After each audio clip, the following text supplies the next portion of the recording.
अस्सलाम वालेकुम नाजरीन। नाज़रीन, मुआहिदा लुज़ान क्या है? मुआहिदा लुज़ान के ख़त्म होने के बाद तुर्की क्या करेगा? मुआहिदा लुज़ान की वजूहात क्या थी? नाज़रीन, आज मैं आपको बताऊंगा कि मुआहिदा लुज़ान के बाद क्या होगा। दुनिया तुर्की को किस नज़र से देखेगी? क्या रजब तय्यिप एर्दोगान की कोशिश रंग लाएगी?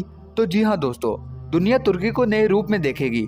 तुर्की पूरी दुनिया में तिजारत करेगा, टैक्स लेगा, अपनी चीजें बनाएगा, पूरी दुनिया में बेचेगा। नाज़रीन, तुर्की तिजारत में बहुत आगे निकल जाएगा। लेकिन नाज़रीन, अगर आपने अभी तक हमारा चैनल सब्सक्राइब नहीं किया तो प्लीज सब्सक्राइब कर लें और वीडियो को भी लाजमी से लाइक कर दें। तो नाज़रीन, अब सवाल यह है कि क्या यूरोप तय्यिप एर्दोगान को खिलाफत उस्मानिया को दोबारा कायम करने देगा?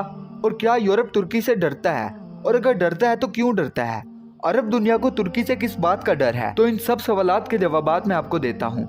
नाज़रीन, तय्यिप एर्दोगान बहुत ज्यादा कोशिश कर रहे हैं कि तुर्की इस्लामी माहौल में ढल जाए और तुर्की दुनिया के तमाम इस्लामी ममालिक जिन पर काफिरों का जुल्म और सितम हो रहा है, इनका साथ देता है। Tayyip Erdogan